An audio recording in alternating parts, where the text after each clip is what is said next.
이런 비유가 적절할지는 모르겠습니다만 IT 기업에서 근무할 때 대기업 임원분이 성과가 좋은 분이 계세요. 예. 근데 그러면 내가 실력이 좋아서 이 성과를 냈다고 예. 주로 생각을 하시는 경우가 많은데 예. 실제로 그게 그분의 능력인지 음. 아니면 그 대기업이 가지고 있는 그 이미 잘 된 시스템이 그 성과를 만들어냈는지는 사실은 잘 모르는 겁니다. 그렇죠. 그분의 진짜 실력은 어디서 나타났느냐? 퇴임하고 나서 창업을 하면 네. 이제 그렇죠. 그분의 실력이 나오는 겁니다. 맞습니다. 사실 근데 그런 면에서 보면 거대 정당에서 있던 분들의 정치력이라고 하는 거는 그분이 정치력이 있는 경우도 있습니다만 예. 거대 정당에 몸담고 있기 때문에 예. 그냥 거기에서 그냥 만들어주는 경우도 있을 수 있거든요. 그렇습니다. 근데 저는 지금 제 3지대에서 예. 8년 반 이상 이렇게 계속 참. 그게 어려운 길인데도 이렇게 굳이 이렇게 어려운 길을 계속 갔던 이유가 제가 추구하는 중도 실용 정치의 길, 예. 그게 대한민국이 꼭 필요한 합리적인 개혁을 할 수 있는 길이라고 생각해서 예. 그 길을 계속 왔던 건데요. 예. 예. 그러니까 언론인들이 또 그러시던데요. 지금까지 예. 제일 오래 버티고 있다고. 이렇게 8년 반 버틴 사람은 없었다고도. 그렇습니다. 지금 현재 예. 뭐 여러 가지 통합 이야기를 하고 있습니다만 꼭 그 관철이 돼야 되는 것이 제가 지금까지 추구해왔던 중도 실용 정치, 합리적인 개혁 노선이 유지가 되어야 된다는 게 큰 전제입니다. 맞습니다. 그래서 그 현재 제1야당도 꼭 필요한 것이 지금 현재 노선만으로, 지금 현재 지지층만으로 정부 여당을 이길 수는 없습니다. 그건 본인들도 다 압니다.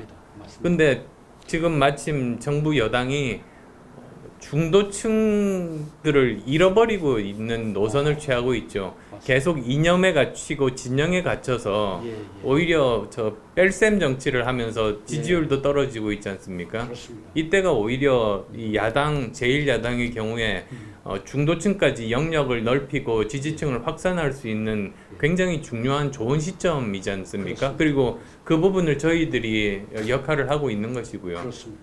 그래서 그 통합에 대한 이야기를 어제 주호영 원내대표가 할 때도 예. 그 원칙 있는 통합이라고 말씀을 드렸거든요. 예. 근데 그 원칙이라는 게 무엇이냐? 예. 그거는 첫 번째로 통합의 목적 자체가 지지층을 넓히는 데 있어야만 한다.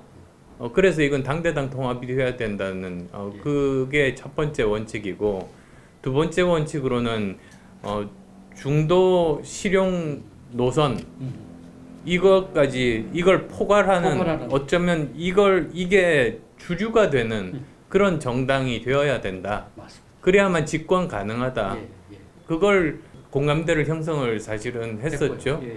그 다음에 또 세 번째로는 혁신이 돼야 된다는 겁니다. 여러 가지 혁신. 그러니까 지금 20, 30대가 이번 선거를 통해서 정부 여당에 대한 불만, 화를 풀었다고 말씀드렸는데 우리가 다른 모습을 보여주려면 지금 현재 상태로만은 안주해서는 안 되고 혁신을 해야 되는 거 아닙니까? 제가 생각했던 혁신에 5가지 키워드가 있습니다. 예.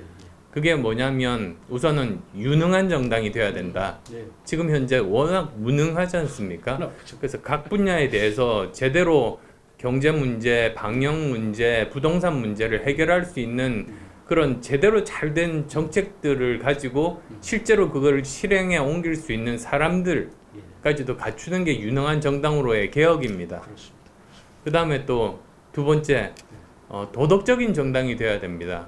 그래서 지금 현재 보면 너무나 부패라든지 위선적인 모습들에 대해서 사람들이 실망하지 않습니까? 그래서 저는 당원 당규라든지 또는 그런 것에다가 이런 도덕적인 기준을 훨씬 더 높이고 이런 것에 위배되는 것에 대해서는 엄중하게 더 강화해야 된다. 그런 경우가 아마도 이제 앞으로 선거 과정 중에 그런 경우들이 나타날 수 있는데 거기에서는 가차없이 행동으로 보여주는 모습을 통해서 신뢰를 얻을 수 있는 거죠. 그게 이제 두 번째 혁신이고요. 예.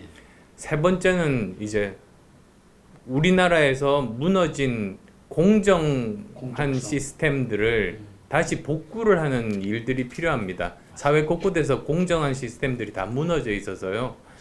젊은 사람들로서 보면은 뭐 취업 문제라든지 군대에서의 이런 문제라든지 또는 저 사법 체계라든지 많이 무너져 있거든요. 네 번째로는 국민 통합입니다. 네. 이렇게 국민들을 오히려 막 갈라치기 하고 표 계산만 하는 이런 것에 힘들어하고 있는데 이런 부분들과는 다른 모습들을 보여야 되고요. 마지막 다섯 번째가 미래라는 키워드입니다. 특히 청년들의 미래를 위해서 책임 있는 그런 정당의 모습. 예를 들면 정부 재정 같은 데서 막 빚을 늘리면 그거 다 미래 세대가 갚아야 되는데 그건 무책임한 거 아닙니까? 청년들도 거기에 대해서 굉장히 저 문제 의식을 많이 느끼고 국민연금 가입을 왜 하나 뭐 이런 생각들도 하게 되고요. 맞습니다. 지속 가능하지 않을 예. 것처럼 보이니까 국민연금이요. 그래서 그런 모습들. 그래서 그 다섯 가지 개혁. 그게 세 번째 원칙입니다. 그래서 예, 예. 최소한 그런 세 가지 원칙들에 대한 공감대는 이미 이제 형성돼 있고. 형성이 돼 있습니다. 어제. 예, 예, 예. 그럼 대표님 이제 앞으로 이제 스케줄이 이제 5월 말까지